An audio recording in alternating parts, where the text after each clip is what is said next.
Hello, we're live again. Hi, it's me, Phil Croshaw from the Journey podcast. And it's been a little while again since I've been on. I've been busy with the day job, as they say. But finally got round to finally came across somebody who was well worth listening to. So as a result of that, and of course, holidays, August, all that kind of thing, people kind of switch off a little bit, don't they? And maybe Louise and I can have a chat about that, actually. A bit like Christmas. It seems that everybody's away and everybody checks out in their heads as much as they check out in terms of going on holiday.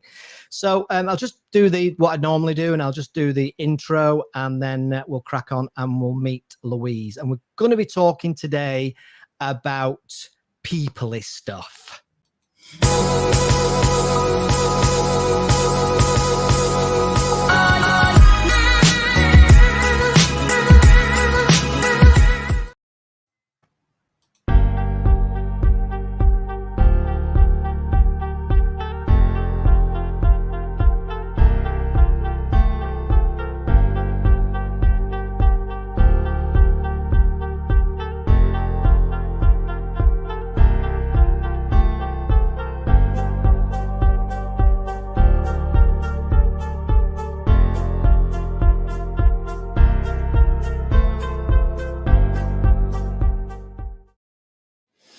Okay, so a very warm welcome to the Journey podcast. My name's Phil Croshaw from Geeky Group, and today I'm thrilled to be joined by Louise Holloway. And we're going to be talking, as I said a minute ago, about people-y stuff.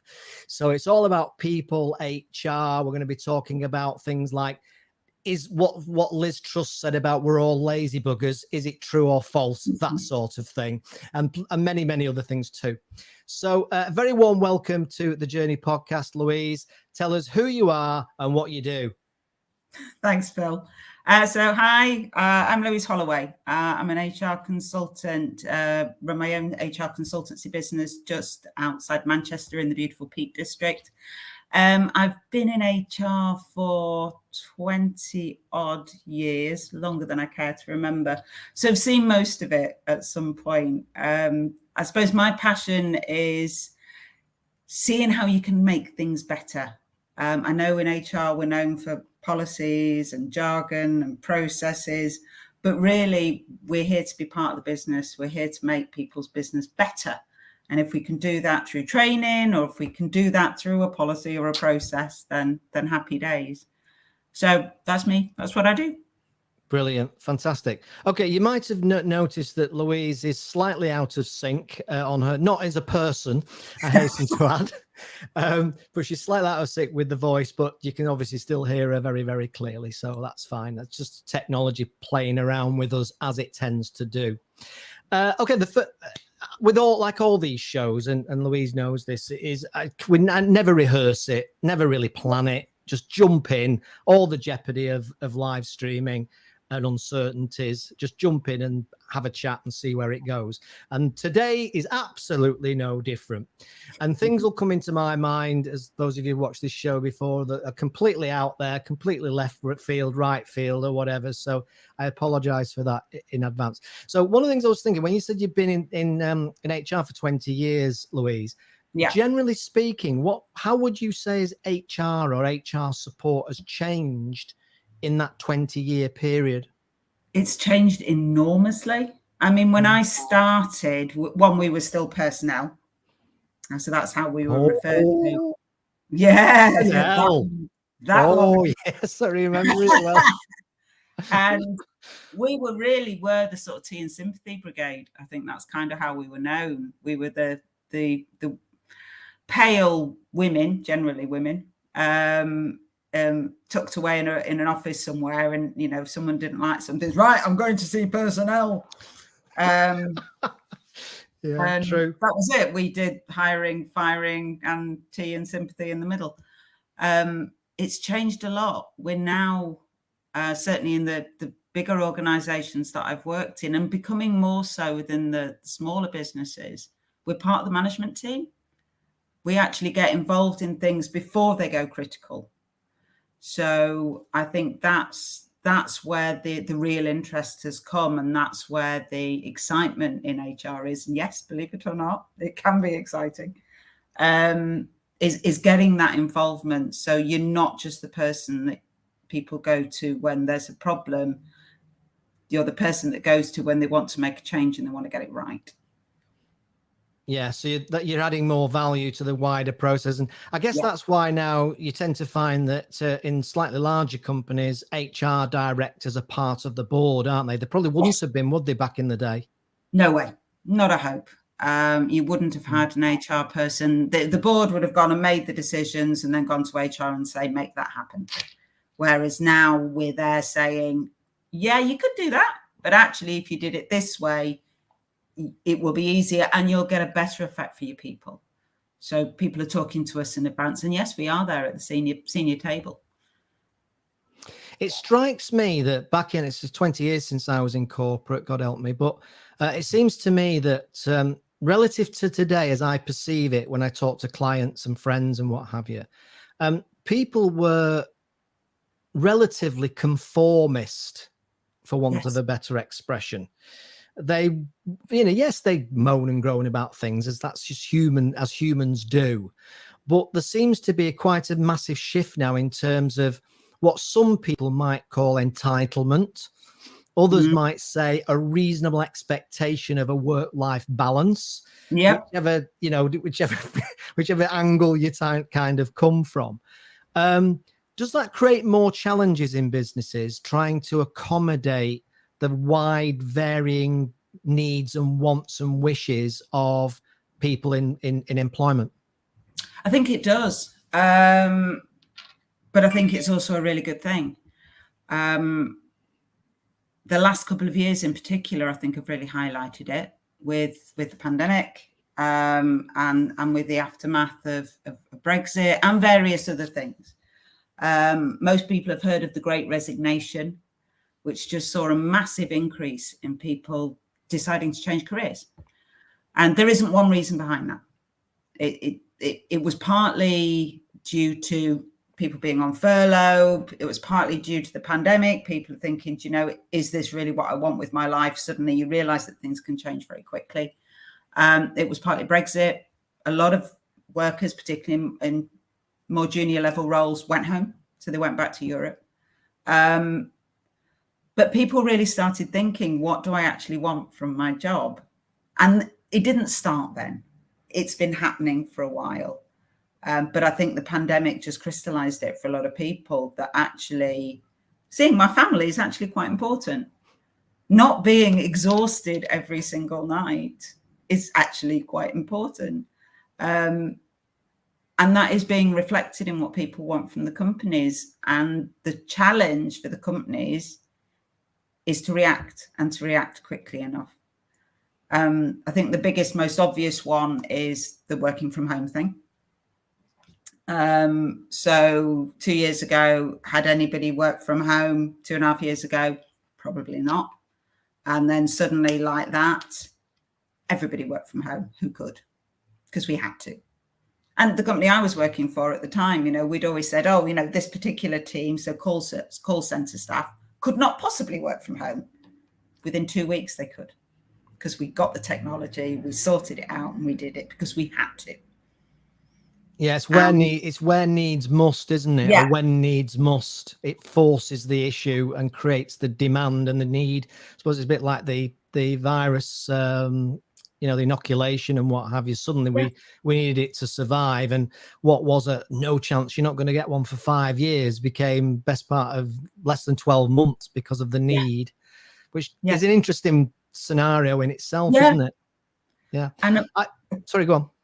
I was going to say, I think the risk from that is that we did it when it was an emergency, but then a lot of businesses have gone back, right? As soon as we can, get people in, get them, back into the office, but people's mindset hasn't necessarily gone back. Yes. That is absolutely it.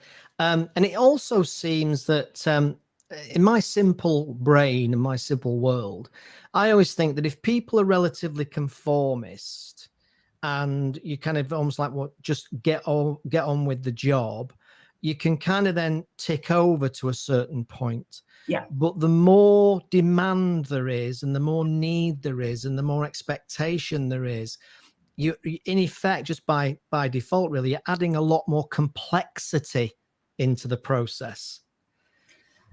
I don't know. Do you not think so? I don't know. It's one of those things, isn't it? We're talking about, being sort of straightforward and everything, but then where do you get the innovation from? I mean, the number of people of businesses, you see, they've recruited somebody because they're interesting, they're different, they're, slightly weird way of thinking. But the moment they've hired them, they want them to conform. And so where's all that excitement and expression gone?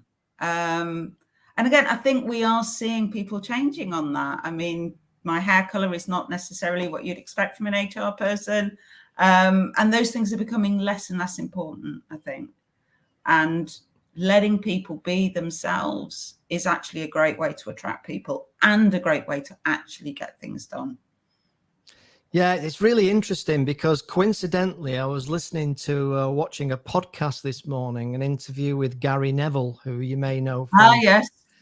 ex-Manchester United legend, yes. and what have you. And he's obviously, despite the fact he's known as a legendary footballer for Man United, and he's also known for his media activity and broadcasting activity on Sky and Sky Sports. Yes. He's actually a very competent and very experienced business entrepreneur, basically.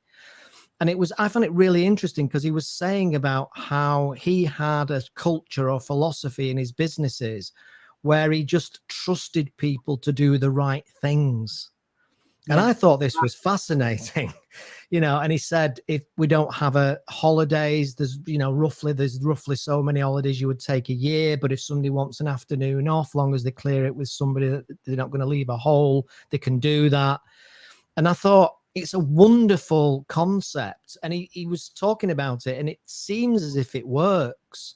But I thought there's a lot of people, and it might be partly because I'm old school, because I was doing it many years ago. That fills me with, as if I was a business owner with many, many people in it, that would fill me with horror. The idea of having what is almost like anarchy.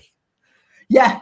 They're not, wow. I didn't know Phil Neville, he did that. I know there are some businesses that have tried it, and some businesses it has worked brilliantly, and other businesses where it's gone completely pear-shaped and they've gone back and they've stopped it. Yeah. Yeah. It depends on the culture of your business, I think, and do they mean it? So if they genuinely mean that we trust you, and you know what, if you get it horribly wrong, we will support you, then that can work.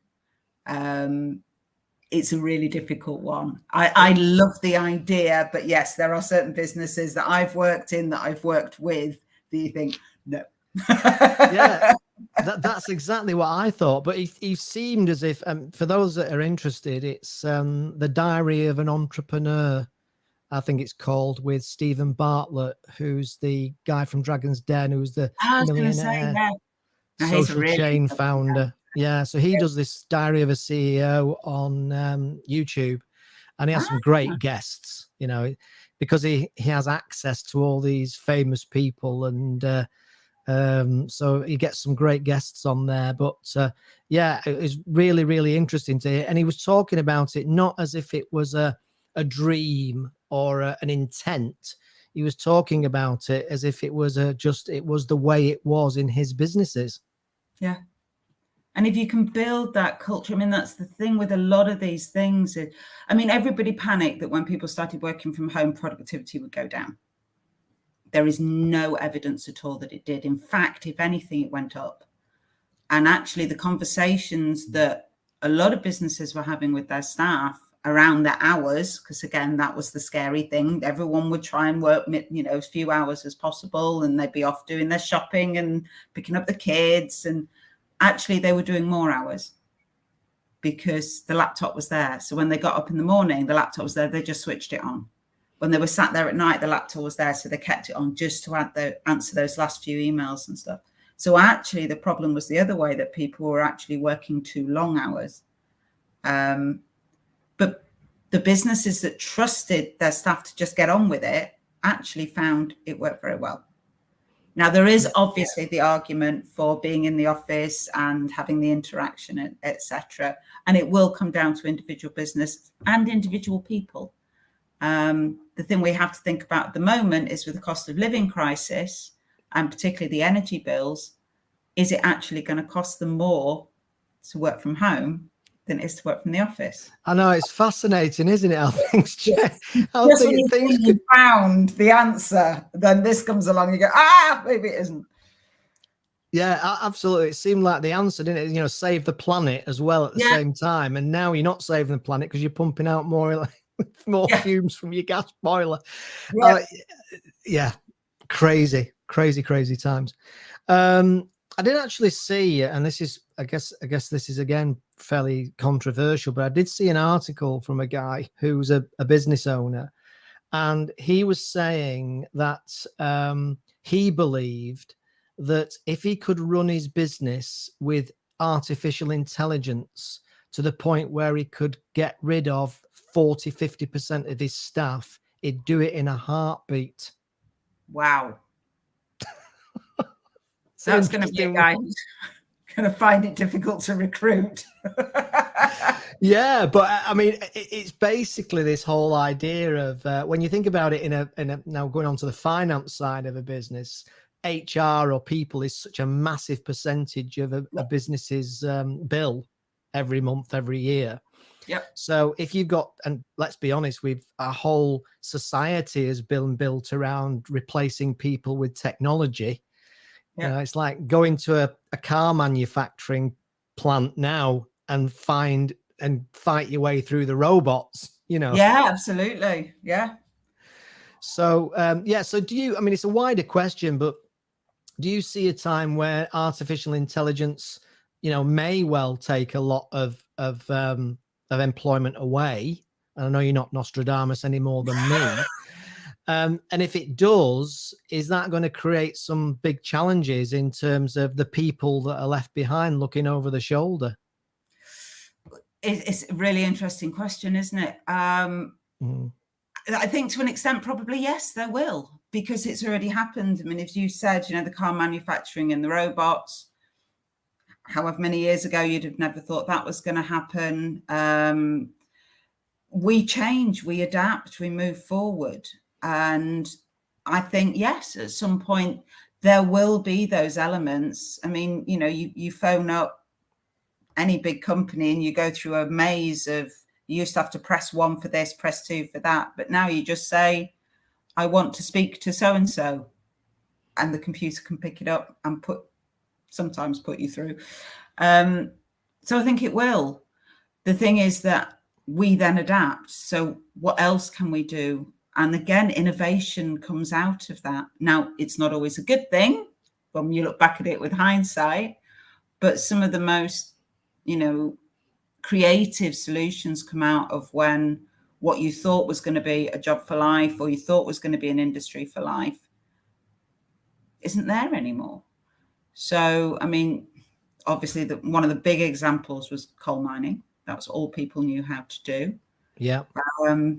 I remember pits being open on a large scale, but only vaguely. Those people generally have moved into other industries over the years because they've had to, and we adapt and we change. I think the thing for business is to think ahead and to think about when that's going to happen. And you've got some amazing talent in that business, and you might not need those exact skills, but you've still got the potential there. Those people are still valuable. So how can they help to improve your business and move it forward, rather than just going, right, that's 40% of the headcount, I'm saving money here? Yeah, I think that's a really, really good point. I do see a lot of businesses and also public sector organizations that are, particularly at the moment, because there's arguably a shortage of people, and certainly arguably a shortage of talent. And they get very frustrated because they've got lots of innovative ideas, but because of the shortage of resources, they can't, or they struggle to strip themselves out of the business in order to work on the business and work on the innovative, creative stuff, which arguably for a lot of people is more fun anyway. just because the day job gets hit. Yeah. Therefore, they can't get the day job done if they have people working on innovation and creativity, and yet that's arguably where the fun is, and that's arguably the sort of thing that will make somebody want to stay in a company. The fact that they have got that opportunity, they're not in the not just in the coal mine with the pickaxe. Yeah, and it's that creative, innovative stuff is where the future of the business is, and that's the bit that we do lose sight of, and it is difficult. I mean, businesses are struggling at the moment. You can't afford to have bring additional people in to do the day job, so other people can do the fun stuff, and that is where you can look at how can we automate this, where can we simplify our processes. So many businesses are difficult to do business with because their processes are so awful. Oh, that's so true.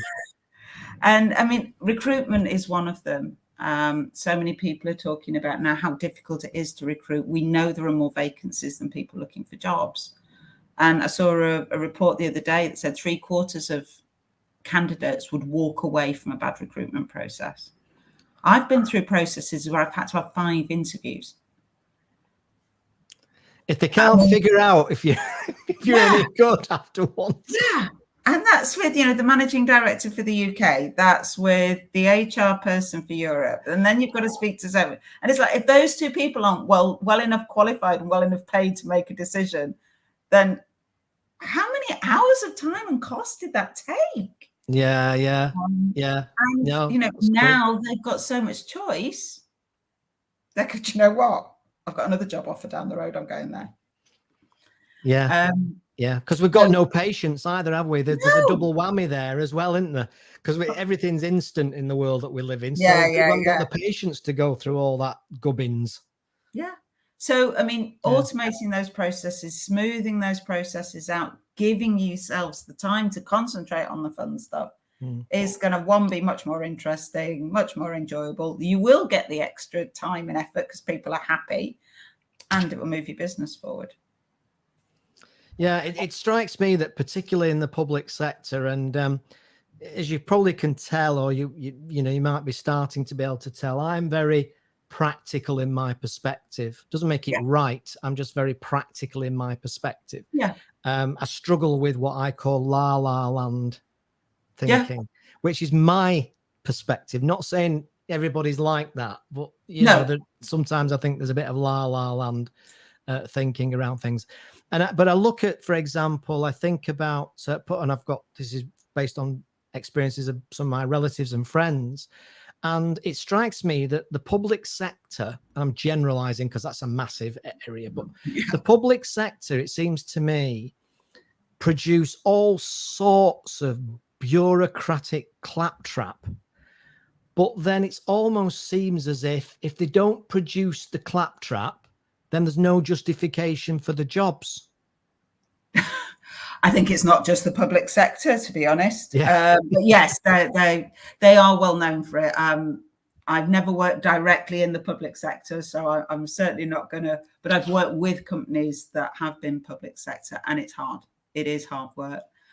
Yeah. Obviously, they need to justify the spending. I mean, that is the thing that it comes down to. Yeah. But there are ways of justifying spending without signing 1,000,001 documents to get, one order of a box of pens signed up. Yeah, absolutely. Which is a horrible criticism. If anyone is part of the public sector, I apologize. But, I think, as with a lot of large organizations, they do get caught up in a lot of unnecessary bureaucracy. And whether that's around their sales process, whether that's around their supply chain process, or whether it's around their people processes, people come in and they've got the great new idea. They have a tendency to just ditch whatever was happening before, bring in a whole new way of doing it. And they don't necessarily connect. And so you'll get a new sales director will come in and say, no, we're doing it this way. This is the right way to do sales. But they don't talk to the supply chain manager. They don't talk to the marketing manager. They don't talk to the HR manager. They don't talk to the finance director. No, sales usually talk to finance. And then you end up with these clunky processes that make you very difficult to do business with. And then your sales team get fed up because they're not getting the sales, and your customer service team get fed up because they're getting the complaints from the sales that we have got. And then you get people walking out the door. Yeah, that's right. That makes a lot of sense to me. Just moving on now to, obviously there's a lot of debate and discussion nowadays, and quite rightly so, around mental health. Again, sometimes because of the way I am, and grumpy old sod, I do sometimes think people get confused between being fed up and real mental health, which is slightly controversial, but I do believe that's the case. That's not poo-pooing mental health in the true sense of the word, by the way. That's just people jumping on the bandwagon a little bit, I think. In terms of HR, is there, or do you think it's likely in the future, a move towards or having an element of HR that's there almost like as a counselling function in terms of people's overall well-being? Do you think that's a role that you could see HR is starting to take on board, or is it something they're likely to take on board in the future? I think we've always had an element of it. People will come and tell me things that they will not discuss with anyone else.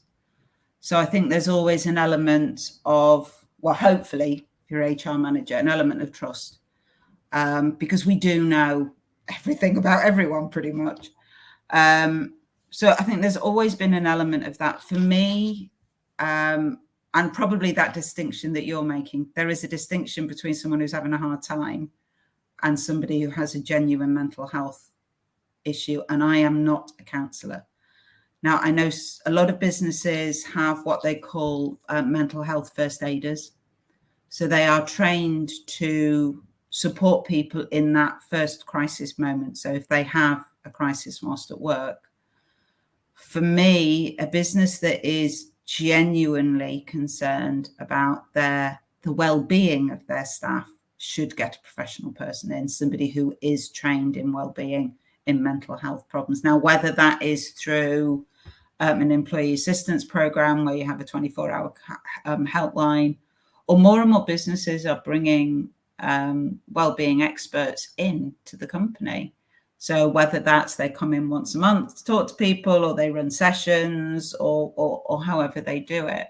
So where I would do an HR audit, which is looking at your processes and your policies and, you know, the way that you do things, you can get companies, and I know a couple of very good ones, who will come and do a wellness audit. And I think that is becoming more common. And it's something that people are recognizing. Again, when we're talking about difficulty of recruiting, that is something that people are looking for in a business. Will you support me if things go wrong? We know 1 in 4 people are going to suffer with some form of mental health problem during their lives. The businesses that support people through it are the businesses that retain those staff. So I don't see it as a specifically HR role, but I see it as something that HR should work closely with, but get somebody in who knows what they're doing. Yeah, no, that does make sense. Absolutely. I just wondered if that was something that you thought might happen. One of the concerns I always have when situations like we've got at the moment with the economy and cost of living crisis and all that kind of thing, and businesses start to have to tighten their belts. Yes. And I remember, as you probably do too, 2008, 2009, when we had the financial crash. Yeah. And one of the things that always seems to go pretty much immediately in a lot of companies is training and development. Yeah, first thing. So I'm not crazy when I say that. No. You agree with that, do you? Training and marketing, first 2 things that get cut. Yeah. Yeah. But it strikes me, because if you talk to people talk a lot, commentators and people who observe business. A lot of people do talk about perceptions of standards are reducing. And I sometimes wonder to what degree standards are reducing, because that red line through training happens only too often. And you end up in a situation where you've got, frankly, less qualified people in the business. And perhaps even worse, less qualified managers and leaders. Yeah. I was very lucky back in the day in 1803 when I was doing this thing. I was very fortunate because I got lots of development and training and learning, and the company, would fund my purchases of CDs, showing how old I am, CDs and things like that were, teaching you about decision making, problem solving, leadership, all those topics. Is there a danger that we end up over time of keep cancelling or postponing training, which incidentally, slightly off piste, is not always about money. It's sometimes about we can't release the staff to do it. I've come across that with a few people. Is there a danger that we end up over time basically de-skilling people in relative terms because of that situation? I think you're absolutely right. As you say, it's the first thing to go. I mean, I used to, in a previous company, I had a nice big training budget, but I knew I couldn't spend it all because that was partly training, partly the staff Christmas party, partly the emergency funds if sales didn't go as well. So I knew at least a third of it was going to go. I first saw it, I was like, whoa! And then it was like, no, it's not actually all yours. You've got to be prepared for them to take at least this much off you halfway through the year. And it is a worry. And again, we're talking about, being able to recruit and getting people in. This is one of the things that they want. Yes, they want the right salary. Yes, they want the right benefits, but they want development people. And that doesn't necessarily mean they have to be promoted, but they want to develop their skills. They want to broaden their skills. And a lot of the businesses I work for and work with they've got management teams that are in place because they're really skilled at making the widget or designing the program or doing the sales or whatever it is that they do. And they're not promoted because of their people skills. And then they end up in a pickle because something's gone horribly wrong and they've never trained them how to deal with it. And I always think that's so sad because you're actually putting somebody who is skilled enough and valuable enough to have been promoted into that position. And then you're putting them in a really awkward place because people management is not easy. And skills development is not easy. And yes, it's a risk to your business to have people in those positions who never had the training to deal with the position that you're putting them in. You wouldn't put somebody into, a finance position without any finance training. Yeah, I mean, your point about people management isn't easy is so an accurate one. And the best people managers I've ever been involved in and with, they seem to have the ability to adapt their style to individuals. Yeah. They would, for people who liked chitty chatty, how's your family, how's your pet dog, they were able to turn that charm on. And then somebody else who was, I don't want to stereotype now, but somebody else who was maybe more direct and more, get to the point, they were able to turn that style on. And they have this chameleon ability to adapt themselves depending upon who they were talking to. But what I would imagine they all had was they were honest, they were straightforward, and you could trust them. And those are the skills that, again, the number of clients that I speak to, and it's like, well, did you talk? We've got a problem with Bob. Bob hasn't been doing this, that, and the other. Well, have you talked to him about it? No, we've come to you. Talk to him. Yeah. Find out what's happening. Ask him why this is a problem. And then maybe, just maybe, there isn't actually a problem. It's miscommunication, or there's something else going on, or maybe, just maybe, he's never actually had the training that you promised him to learn how to do it. And I think that's, one of the key management skills is actually having the courage to have a conversation with a member of staff. And it's amazing how many managers are scared to do that. Yeah, absolutely. I've got a question here actually from a lady called Ellie. And Ellie says, I want to go into HR, but I've heard I have to get lots of qualifications, which is putting me off. What does Louise think? I think, Ellie, it's changed an awful lot since I went in. When I went in, no, you didn't need the qualification. It's a fantastic profession, so I would encourage you, if that's your passion, to go for it. It's also now quite a difficult profession to get into. And you will need, I don't know what you're doing at the moment or what level you're at the moment, you're probably going to need to start at the bottom, so somewhere around an HR admin.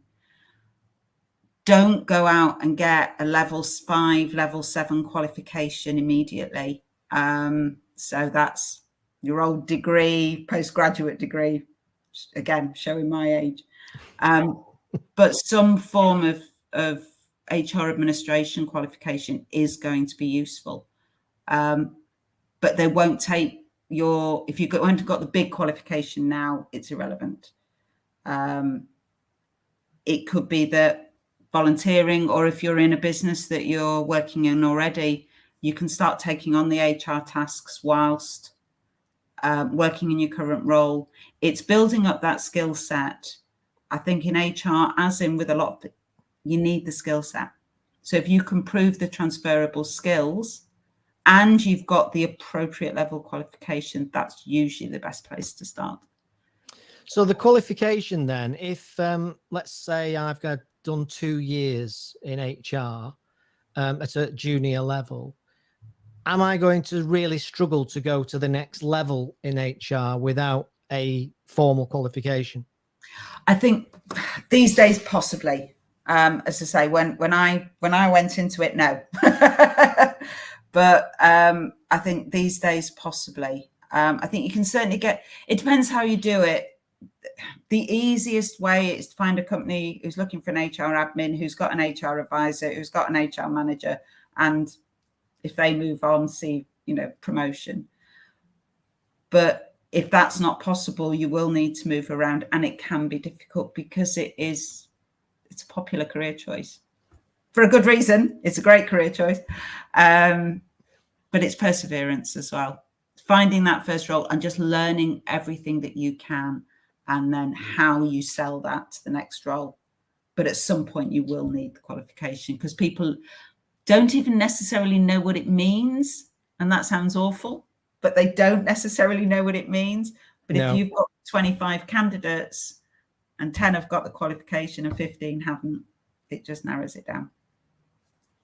Is there quite a lot of there's quite a lot of software around now, isn't there, where it will help you to work your way through the candidates, especially if there's, because it strikes me that, if you get 300, it could be even more, to be honest, 300 people applying for jobs with CVs, it must be a nightmare to go through those and actually analyze each one. It is. It's hellish. I've done it for roles like that. Yeah, there is software out there. Now it can be as simple as first is 3 questions. Do you live within 10 miles? Do you have the right to work in the UK? Do you, I don't know, is the salary level what you're looking for? And if anyone says no to that, they're automatically screened out. There is much more sophisticated software out there. There is a risk with that, and it's probably another whole debate, is whether or not the software itself is discriminatory, because of who wrote it, not intentionally, but we all have biases. Yes. So there have been studies done where, depending on the name you put on the CV, or depending on what school you went to or what university you went to, you could put in the same CV in 3 times, get accepted once and rejected twice. So there is a bias, and that's been shown, whether it's gender, whether it's race, whether it's class, certainly whether it's disability related. So there is always a risk with those softwares, but they are out there, and say some are much, much better than others. Most people, I think, will use it just to say, right, these are the essentials for the role. Have you got those? No. Right. No, I will work through the 40 that are remaining, rather than 300 we started with. One of the other things I see as well, which people really struggle with this, and I come across it quite a lot, where they struggle to understand that a lot of what they know and skills that they've got are transferable. I don't know if you've come across this yourself. You know, it's this whole thing about, I don't know. I've been working in a court, in court. I know somebody who's doing that. Somebody I've working in court, and that's all I know. But they struggle or don't really appreciate the fact that all those things, problem solving, decision making, leadership, influencing, all that kind of thing, is generic and can be transferred. So they get stuck in roles and they lose, they lack confidence. Is that something you've observed? Yes. And again, I think it's something, that businesses have been stuck in as well, is I need somebody with 5 years experience doing this particular type of sales role. So they need to have been an area manager for a retailer that sells what we sell for 5 years. Why? Because if they've been a retail manager selling exactly what you sell for the last 5 years, why haven't they moved on? Why are they looking for the same job again? Surely you want somebody who's got some different ideas, and you're wanting somebody who knows how to sell, is a salesperson, but those skills are transferable. It doesn't matter. I once had I worked with there's a charity now in Manchester, fantastic charity called Reclaim, and they deal with kids who have potential, leadership potential, but are at risk of exclusion. And I was with them when they started up at the company I was working for at the time. And I did a session on getting a job, because a lot of these kids are 15-year-old girls from Gorton in Manchester. They're second or third generation unemployed. And I got them to try and write a CV. And I remember this one lass saying, I've got no skills at all. I've never done anything. I was like, all right, so what do you do in your spare time? Oh, well, I help out at my mum's shop. Great. So do you work on the till? Fantastic. So you're trustworthy with money. You've got customer service skills. You've got this, you've got that, you've got the other. And I said, what else do you do? She said, oh, well, I volunteer at the local sports club, and I'm helping the Paralympians get ready for the Olympics. I was like... but they just take it for granted. I wish I had that on my CV. Oh, my word, that's amazing. And this is what this young lass, 14 years old, did in her spare time. She volunteered, and this was 15 years ago. So before, the Paralympics was getting the exposure that it deserves. And she thought she got no skills. There is a big thing now. There is a big thing now in general, isn't there, around confidence, self-belief and confidence. It seems to be suffering. I mean, I've done a couple of training sessions actually on the request of clients about imposter syndrome, which is something that's not been around for very long, but it's that whole idea where I'll get found out. Yes. And in a sense, that never really goes, actually. No. People are surprised when I say that, because I do these live streams and I do speeches at conferences and all the rest of it. But there's always that little doubt in your mind that you don't know enough. Yes, always. Isn't it? It's ridiculous, isn't it? Especially when we get to a certain age. Well, yeah.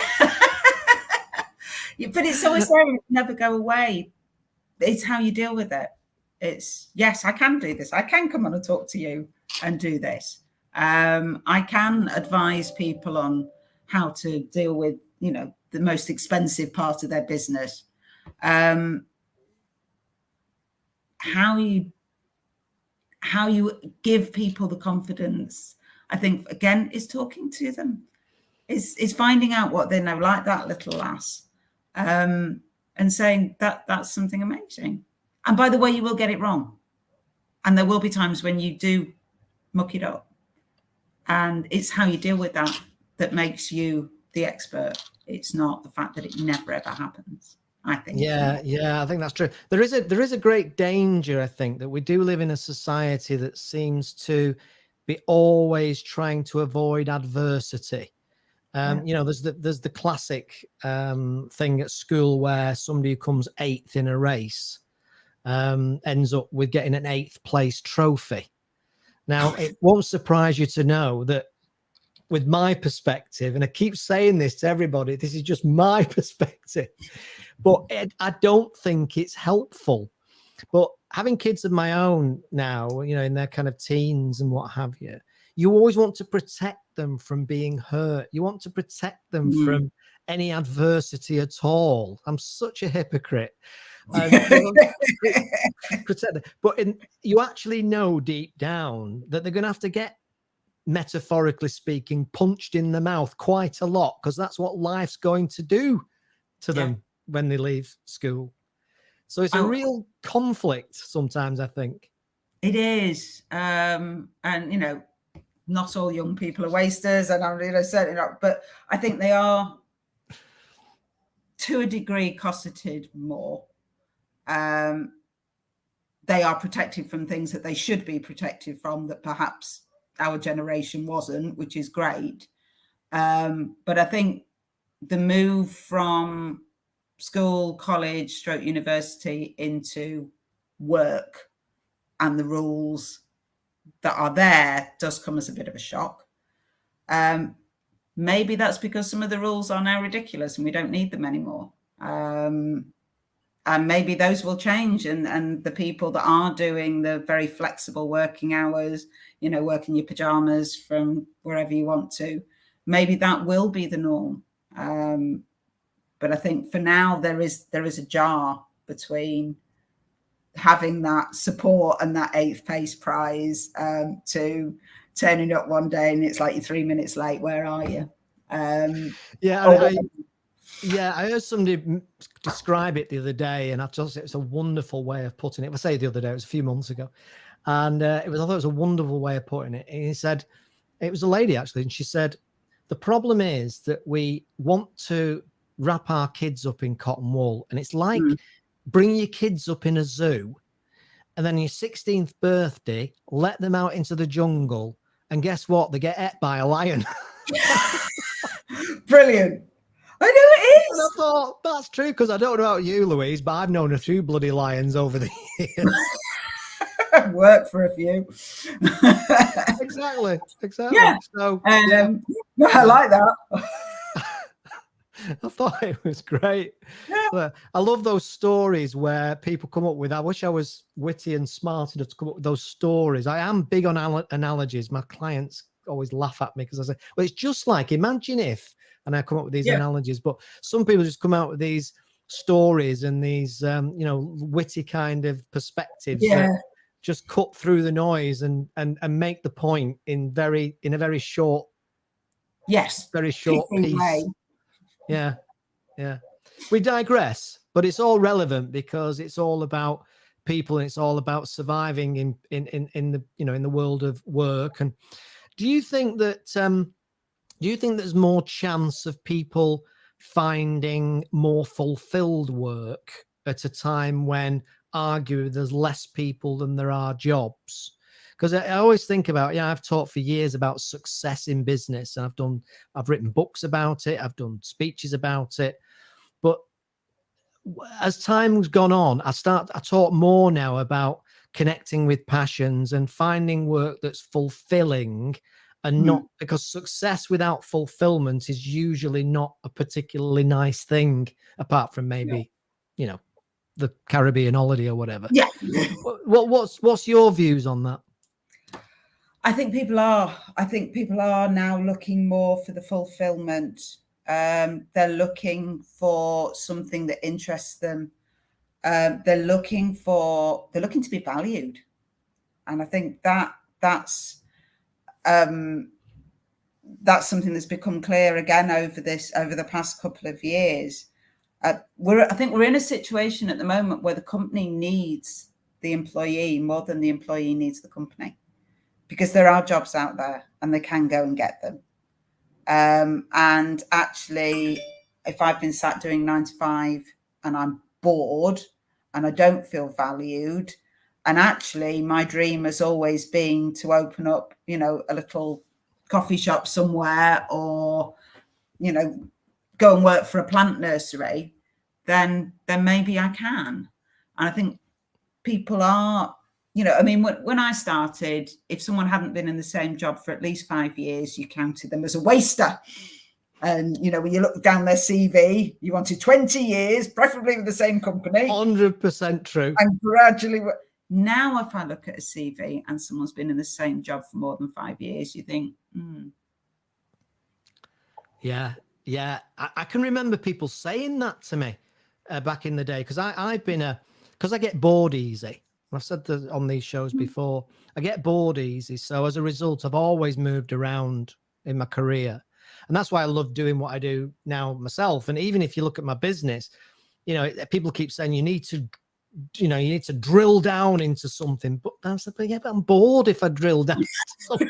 So it gets the boring bit. Yeah. So I do things like suddenly start podcasting, and and then when I've done a lot of those, it's like as I suddenly say, oh, you know what? I think we should take this out on the road.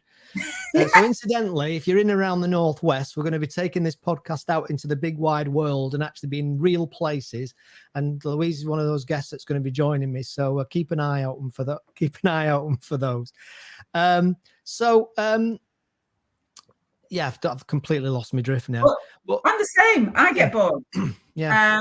And that's why I'm now a consultant, because the thing I love is getting to know the business, sorting out the problem, seeing it grow, and then, staying on to be a help if they need it long term. But it is dealing with the problems. When you get, as with any job, you've been doing it in however many companies for so many years. It's like if one more person asks me about company car policy, I'm going to kill someone.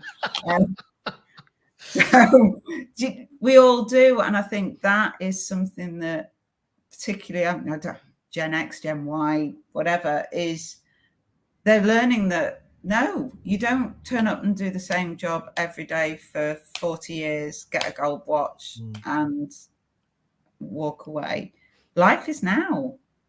And I think a lot of people are realizing that. So yes, money is important to people. They need to pay their bills and they need to feel they're being rewarded appropriately.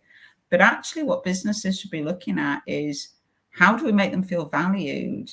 Everyone's got benefit schemes. Are they actually being used? Are they relevant? Is it actually what your staff want? A bowl of fruit on a Friday does not make a well-being policy. Offering, whatever, companies spend huge amounts of money on these schemes, and does anyone actually use them? Well, if not, stop paying for it, spend it on something else. Yeah. I often find that I always usually say to clients, actually, well, first of all, I think in employment terms, you usually do your best work in the first year or two. Yeah. You've got something to prove. You're learning all the time. You're figuring things out. You can make a difference quite quickly because you spot something that's been done in a certain way for years. And the previous company you worked for did that, but they brought in this piece of tech that actually completely revolutionized the place. And you can look like the absolute god of the world in the first 4 weeks of joining because you've got this solution for them. Then over time, of course, the other thing that happens as well, you become more subjective over time. So I think one of the greatest benefits of working with business coaches or consultants, and I know I would say this and you would say this, but is you do get complete objectivity. Yeah. And I always say to clients, if you want somebody to work with you who's going to tell you what you want to hear, don't bother working with me because it ain't going to happen. No, or me. I'm not your person, and that's absolutely fine. I don't have a problem with that or anything. Yeah. But I think you do have to, in that objectivity, and over time, me and my wife talk about getting sucked into the swamp. Right. It's not just the physical swamp of working somewhere. It's more the weeds in your brain. We tried that. Yeah, I mean, it's not a very, very nice term.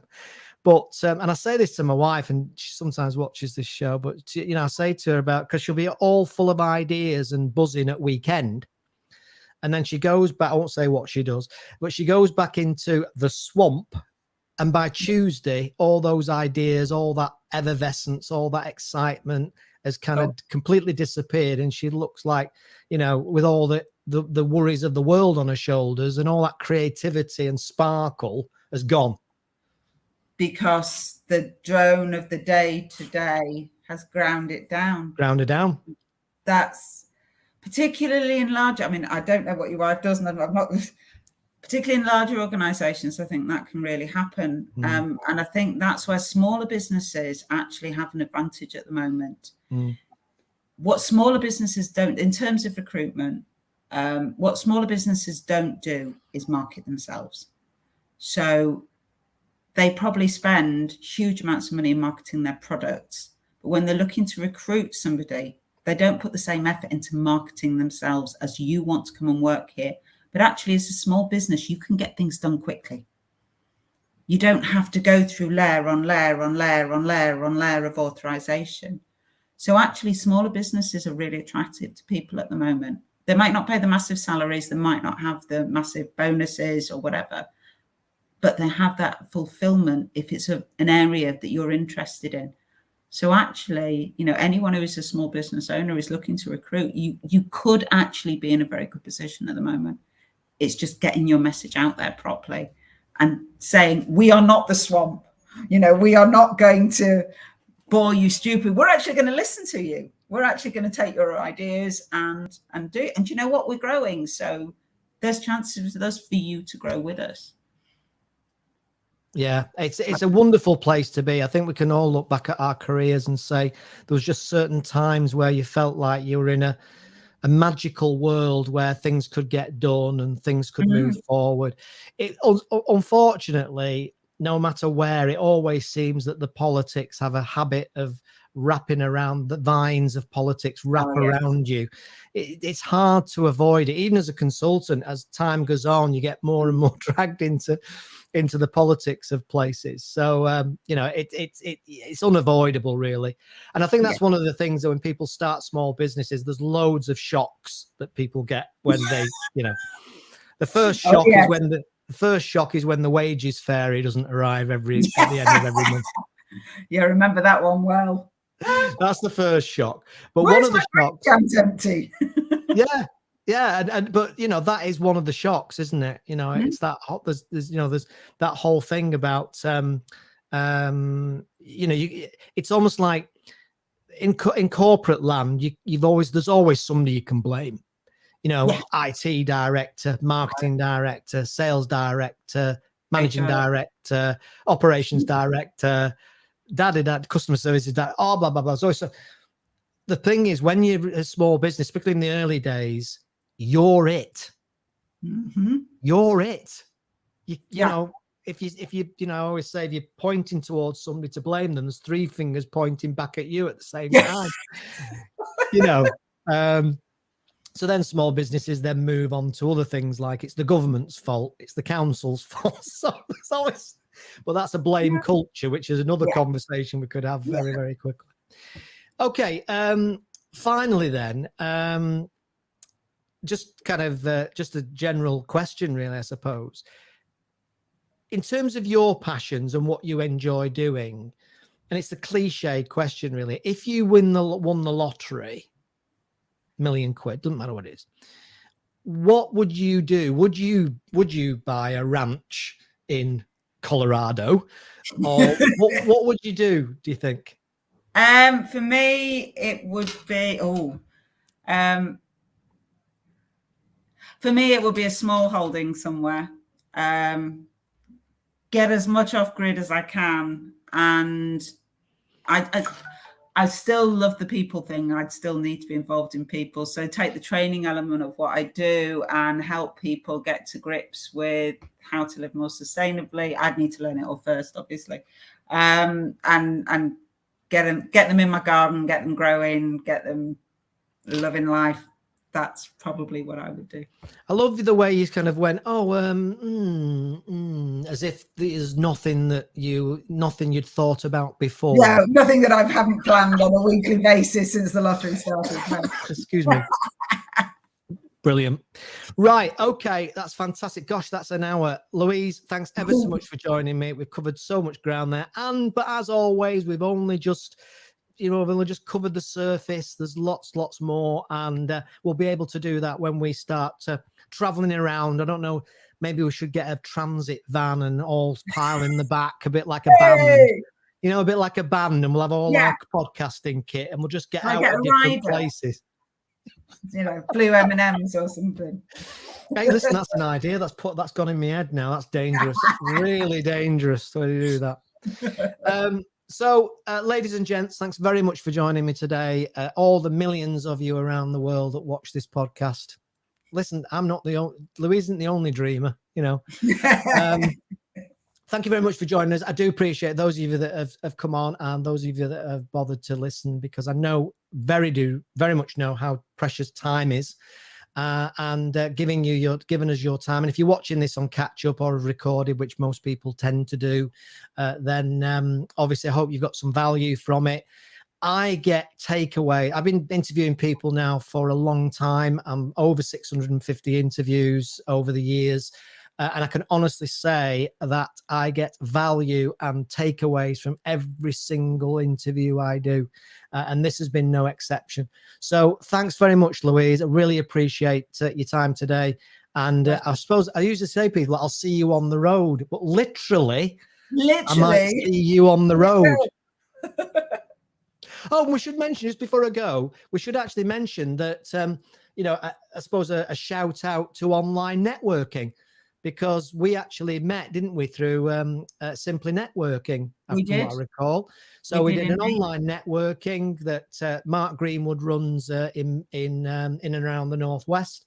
And we came on and we've met and we've got some ideas and plans to work together on a number of different fronts, just from a chance chit chat on this networking, online networking. So don't poo-poo online networking. And don't poo-poo networking, because it's amazing what people you can find. You can meet some lovely people like Louise here. So that's it then, Louise. So I'm just going to give you this for your efforts.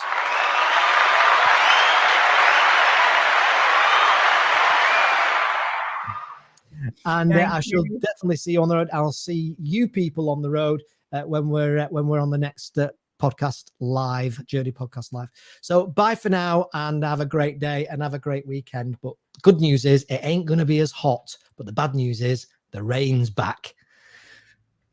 See yous. Thanks, Louise. Bye.